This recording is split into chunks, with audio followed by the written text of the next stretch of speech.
Assalamualaikum warahmatullahi wabarakatuh. Waalaikumsalam warahmatullahi wabarakatuh.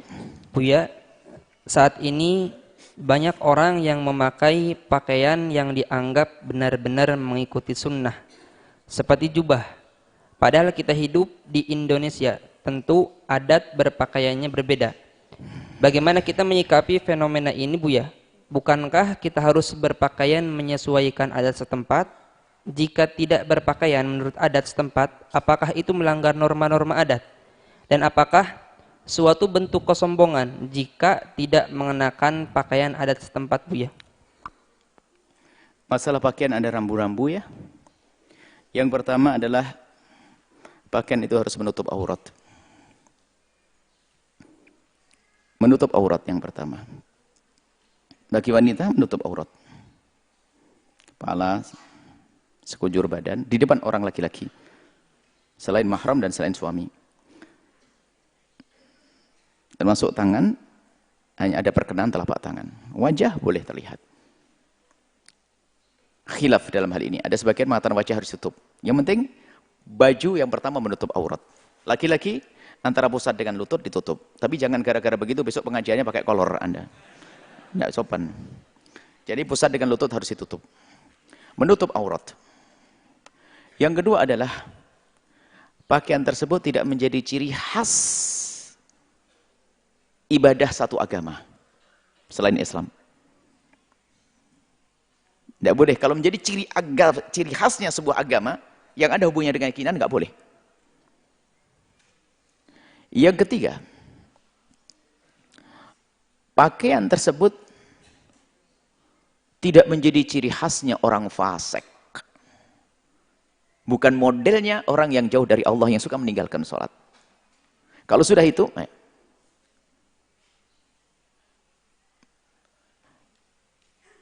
yang tidak merupakan pakaian yang menjadi ciri khasnya orang fasik. Model, pokoknya model, kalau sudah pakai baju itu pasti dianggap mabuk, judi dan sebagainya, nggak boleh. Karena menjadi ciri khasnya orang fasik. Selanjutnya adalah pakaian tersebut bukan laki-laki menyerupai pakaian perempuan. Bukan perempuan menyerupai pakaian laki. Jelas ya? Itu kalau menjadi ciri khasnya perempuan, Anda jangan pakai. Anda dianggap kayak perempuan. Tasyabbuh ini haram. La'anallahu mutasyabbihina minar rijali binisa. Wal mutasyabbihat minan nisa'i birijal. Allah murka. Yang kelima, bukan menjadi baju kesombongan. Bukan menjadi baju kesombongan. Sehingga mau jadi petentang, gara-gara merek, gara-gara ini, wah ini baju kesombongan, bajunya orang sombong. Kalau itu tidak boleh. Ingat, kalau sudah 5 ini terpenuhi, maka kita kembali kepada istilah adat. Boleh baju apa saja, pakai batik, boleh. Karena Anda orang Jawa, Sunda batik juga kan? Pakai sasirangannya orang Banjar, pakai, boleh, itu semuanya. Karena itu adalah adat itu umum, bukan mengarah kepada ciri khas sebuah agama. Kopiah, songkok hitam boleh, belangkon, gaya Jawa juga boleh. Nggak ada, yang penting sudah memenuhi syarat ini. Dan adat nggak perlu ditentang, karena adatnya tidak bertentangan. Yang ditentang adalah adat yang bertentangan. Misalnya apa? Pakai baju adat, buka aurat, nggak boleh dong. Agama didahulukan, agama tidak akan membongkar adat kalau adat tidak bertentangan dengan agama. Anda pakai baju batik, tapi ternyata masih menutup aurat, ya sah-sah saja. Tapi kalau ternyata Anda buka aurat, ya nggak boleh. Oh ini karena adat harus diikuti. Wah ini kok agama kalah dengan adat, ya nggak benar begitu tuh. Jelas ya 5 rambu-rambu tersebut. Jadi Anda boleh pakai batik dan sebagainya. Kemudian setelah itu masalah keutamaan lagi. Nabi sedang baju putih, pakailah putih. Bukan berarti yang pakai batik lalu nggak baik, enggak. Ini adalah baju adat biasa, boleh adat orang Dayak, adat orang Batak, adat orang Jawa, adat orang Sunda, boleh bajunya macam apa. Yang penting 5 tadi terpenuhi. Baik, kemudian itu sudah menjalankan perintah wajib menutup aurat, selesai. Tidak menyerupai orang kafir, tidak menyerupai orang fasik, bukan baju kesombongan, tidak laki-laki menyerupai perempuan, tidak perempuan yang laki-laki, beres semuanya. Anda pakai baju apa saja. adat Sunda, adat ini boleh. Selesai urusan adat. Baik. Kemudian di saat Anda mengenakan baju, niatlah Anda ingin menutup aurat. Masya Allah. Istimewa menjalankan syariat. Tapi kalau adat bertentangan dengan syariat, nggak boleh dong diikuti, nggak boleh dipelintir-pelintir syariatnya. Anda harus jelas ini. Buya bagaimana pakai songkok? Songkok ya boleh, kenapa? Diniati termasuk menutup kepala, itu sah. Belangkon sah. Sebab Nabi itu jarang membuka kepalanya. Ngikuti Nabi dari sini, dapat kesunahan juga pada akhirnya. Kok Buya nggak pakai songkok? Ini. Anda sudah masuk wilayah lain. Sudah katakan, saya pakai songkok, saya pakai songkok. Bisa pakai songkok kadang. Model kepala saya tanggung, pakai songkok itu miring, nggak tepat-tepat kayaknya. Anda pakai songkok ganteng-ganteng, Masya Allah. Kalau saya pakai songkok kayaknya berubah. Tidak ada penghinaan. Kalau pakai iman, nah, selesai. Sekarang pakai, selesai masalah baju adat. Sekarang masalah lain, baju yang diindikasi atau dinukil, kita dengar bahasa Nabi pernah menggunakan. Ini beda lagi. Misalnya pakai imamah. Sebagian mengatakan hanya sekedar mubah, sebagian mengatakan sunnah. Pakai jubah, Nabi pakai jubah, Nabi pakai gamis. Lihat, bagaimana hukumnya mengenakan itu semuanya? Hukumnya adalah sah-sah saja. Boleh-boleh saja. Yang tidak pakai, nggak ada masalah. Ini bukan kewajiban. Ingat, saya tidak mau pakai imamah. Anda tidak salah. Saya tidak mau pakai jubah, nggak ada masalah. Saya tidak mau pakai gamis, nggak ada masalah. Anda sudah menutup aurat pakai baju batik tadi, soleh. Lalu bagaimana yang pakai gamis, pakai jubah? Sama, kalau niatnya untuk sombong, biar dia anggap ini, ya salah niatnya, bukan bajunya yang salah. Pakai jubah, pakai imah, niatnya, wah biar dianggap ini, sudah niatnya salah. Ini bukan urusan hati, kita hanya bicara zahir saja. Bagaimana segala baju yang diindikasi atau dinisbatkan, kalau itu kepada Rasulullah, maka ketahuilah, bagi yang tidak pakai, karena ini bukan sebuah kewajiban, bahkan masalah kesunahannya pun adalah ulama berbeda. Kalau kita niat mengikuti Nabi, dapat kesunahan. Kalau tidak, ya enggak. Artinya ini adalah wilayah mubah. Kalau mau naik wilayah sunnah, Anda tidak haram kalau tidak pakai baju jubah. Anda tidak haram kalau Anda tidak pakai gamis, enggak ada masalah. Yang masalah bagaimana? Yang masalah adalah siapapun yang merasa risih dengan apa yang pernah dipakai Rasulullah, hati-hati, itu saja. Kalau Anda lihat, habis, jubah, imamah, hati-hati, Anda membenci Rasul, khawatir imannya kropos. Beda ya? Kalau Anda melihat orang, kalau Anda tidak mau pakai jubah, suka-suka. Saya ikut mbah saya kan seorang kiai. Oh, oke, tidak ada masalah. Wong mbah Anda menutup aurat. Pakai apa mbahmu? Pakai belangkon. Oke. Pakai songkok, nggak ada masalah. Lalu bagaimana yang pakai jubah?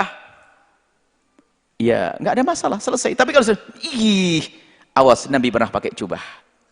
Sehingga para ulama itu begitu pandainya membangun cinta dengan Rasulullah sampai urusan istinja dengan batu.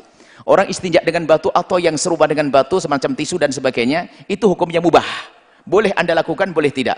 Tapi bagi siapapun yang merasa jijik, maka dia wajib melakukannya agar tidak merasa jijik dengan yang dilakukan Nabi. Maka mohon, semua apapun yang dinisbatkan kepada Nabi, hati-hati. Jangan Anda merasa tidak nyaman. Kalau ada orang pakai misalnya baju yang mencoba niru Nabi, kita khusnudzon, semoga niatnya benar. Nggak usah pamer ilmu, pamer. Anda salah. Anda salah. Anda sudah masuk wilayah hati yang Anda tidak tahu, hanya Allah yang tahu. Jadi indah hidup itu. Kalau ada orang pakai jubah, yang pakai jubah tolong ya jaga hati. Jangan sampai ini menjadi baju kesombongan. Tadi nggak boleh baju kesombongan. Bisa jadi baju kesombongan. Biar dianggap ini. Tapi kalau ada orang pakai baju tanpa niat apa-apa, Anda tidak boleh merendahkannya. Tidak boleh Anda mengolok.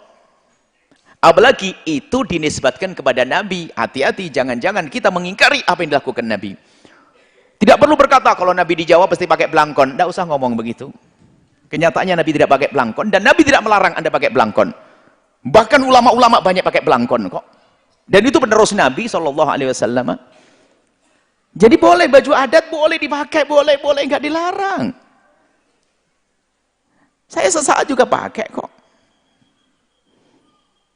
Hanya kalau saya pakai begini, ini banyak hal yang kami. Guru-guru saya kebetulan banyak yang pakai begini. Ada yang pakai songkok, ya kadang saya pakai songkok. Saya pakai ini. Semoga kita dijauhkan dari kesombongan. La yadkhulul jannata man kana fi qalbihi mithqalu dzarratin minal kibri. Enggak akan masuk surga orang yang di hatinya ada sedikit sombong sebiji dzarrah, sebiji sawi. Lalu ada seorang laki ar-rajul yas'al, ada seorang bertanya, "Ya Rasulullah, inna rajulan yuhibbu ayyakuna thawbuhu hasanan wa na'lahu hasanatan." Ya Rasulullah, bagaimana jika ada orang itu pengen bajunya bagus, sandalnya juga bagus, bagaimana dengan orang ini pengen beli baju yang bagus, pakai baju yang bagus? Nabi tidak mengatakan haram, Nabi malah menyanjung, innallaha jamilun yuhibbul jamal. Allah maha bagus, senang kalau bagus. Umat Islam jangan lecek. Boleh yang rapi, bersih. Itu disesuaikan, tidak harus pakai jubah, enggak, yang pantas dong. Biarpun bajunya baju lama ya agak rapi deh, setrika, kalau tidak punya setrika taruh bawah bantal, bawah kasur, biar apalagi mau hadir majelis ilmu, biar kelihatan rapi gitulah. Al-kibru, dan kibir yang sesungguhnya, kesombongannya sesungguhnya, kata Nabi apa? Batarul haq, di saat Anda menolak kebenaran.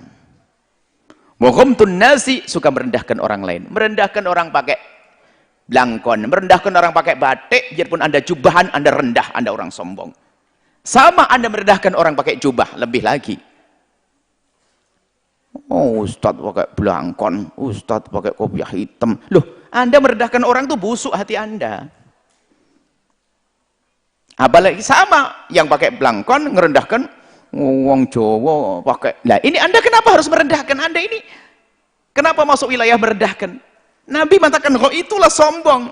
Biarpun kelihatannya modelmu model bungkuk-bungkuk begini, ternyata sombong. Orang tidak ada yang tawaduk kayak saya. Anda sombong, perilakunya tok kelihatannya munduk-munduk, tapi sombong. Baik, mari kita jauhkan dari sombong. Selesai ya masalah baju, ya. Semoga Allah menjaga kita dari merendahkan orang lain. Semoga Allah menjauhkan kita dari menolak kebenaran. Semoga Allah menjaga, menutup aib kita, aurat kita di dunia dan aurat kita di akhirat. Dan siapapun yang masih suka membuka aurat dari adik-adikku solehah yang mendengar suara ini, semoga Allah memberikan pertolongan kepadamu, mengampunimu dan memudahkan dirimu untuk menutup aurat sehingga engkau menjadi wanita yang solehah, mulia di dunia, mulia di akhirat. Dan semuanya yang sudah menutup aurat, yang sudah rapi bajunya, awas, jangan merendahkan umat Nabi yang belum menutup aurat. Akan tapi doakanlah mereka, berikan kasih sayang, bukan untuk direndahkan ya. Semoga Allah mengampuni kita semuanya. Wallahu a'lam bissawab.